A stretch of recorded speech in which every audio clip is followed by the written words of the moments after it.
again. You know what I'm saying? I want to thank my brother right here. What's your name? Look, I feel as though I dressed down for the situation because I really wanted him to shine today.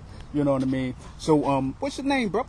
My name is Arthur. Arthur? Yeah. Arthur what? Well, Arthur Rippey. Arthur Rippey? Okay, all right. You know what I'm saying? I seen that you got a American pen on your demonstration. Actually, I voted today. Oh, Today was vote day. So, okay. I ain't I gonna gotta do my part. Political affiliations or whatnot like that. I'm a but Democrat. I don't mind saying it. You know what I mean? Okay, that's what's up. That's what's up. You voted in the local election? Yes. You know what I'm saying? For Harford County or just the Baltimore City, or what area do you live in? Or I actually live in Harford County. Okay. So I voted for the officials in this area. Okay. A lot of different things on the ballot. Okay. And you feel as though that the ones that you voted for actually speak to the issues that you feel most compelled about? For the most part, yeah.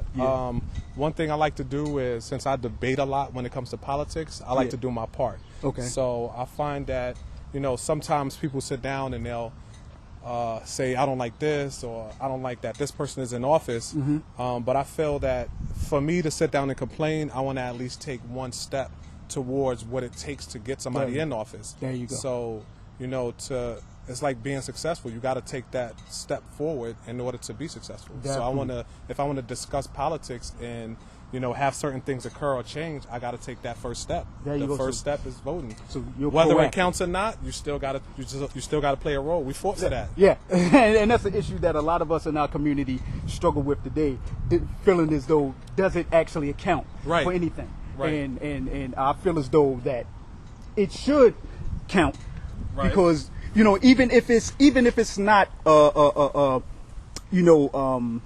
placed on the ballot as far as like we have any actual leverage in changing things. Right. But the fact that your ancestors died for this. Right. You know what I mean? They laid their lives down just for the image of fighting for the vote, the freedom to vote. That's correct. You know what I mean? And so we should feel as though it's a duty to our heritage. Right. To vote, even if it doesn't mean anything, just to do it. Right. You know what I mean? I mean, at the end of the day, the reason why we don't feel like our vote counts is because we don't see a lot of things being done for ethnic people. Yeah. Us. People of color, black people. Mm-hmm. But the reason why a lot of these things aren't done that people don't realize is because when you form large groups and you vote, your vote do count. Yeah. But when you form these large groups and you vote, then you get all of these politicians to back you. They feel like black people don't vote, so they don't do a lot. Yeah. People don't realize, like, with the gay community, LGBT. Yeah, the LGBT. Yeah.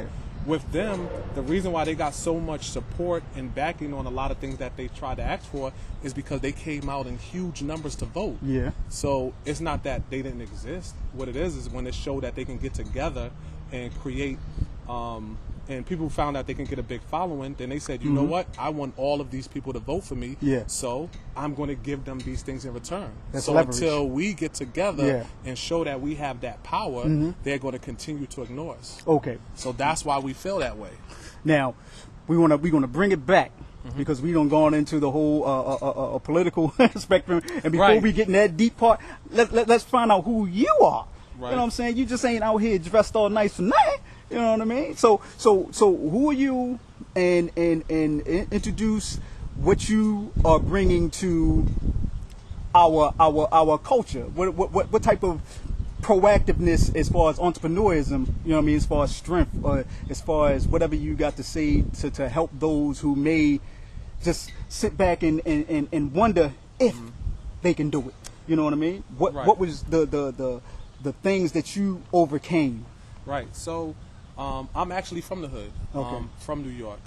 Grew up on welfare pretty much my whole life. The Bronx. Okay. So I grew up in the Bronx, been on welfare my whole life. But one thing about me, when I was young, I was always around drug dealers. I got in a lot of trouble myself. Yeah. But I always noticed that drug dealers had the nice cars. They always had the nice stuff. Yeah. And I always looked at it like they have all of the nice stuff and they're always getting arrested or, getting shot or going to jail.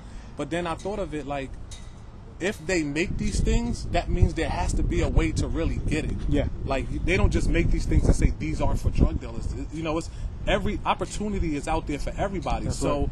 I always thought, like, well, how do you get that? Like, how do you get there? And, you know, that's how my journey began. I started learning how to interact with different classes. So I know how to interact with my people. That's who I grew up with. But then I was like, well, let me see how this class is. Let me see how these people work. And when you say class, what do you mean? So like upper class. Like, okay. So I was always in the poor. So I was always at the bottom of the barrel. But then you have the middle class and then you have the rich. So I would start to try to associate myself with the middle class, see how they were, you know, how they are, how, you know, how their struggles are. And then as I started to hang around that, you know, you start to change. People don't understand that, you know, your surroundings is what matures you. So if you start to change your surroundings and you around more positivity and more good things happening, you'll start to do those good things. That's so right. you know, you'll start to grow and mature. It's just like a saying, if you hang around a bunch of thieves, it doesn't mean that you're going to steal, but you'll learn how to. Yo, definitely. So that's why you always gotta monitor who you're around. You want to be around successful people because you learn how to be successful. It doesn't mean you will be successful, but you'll know how to be successful. So how did you matriculate?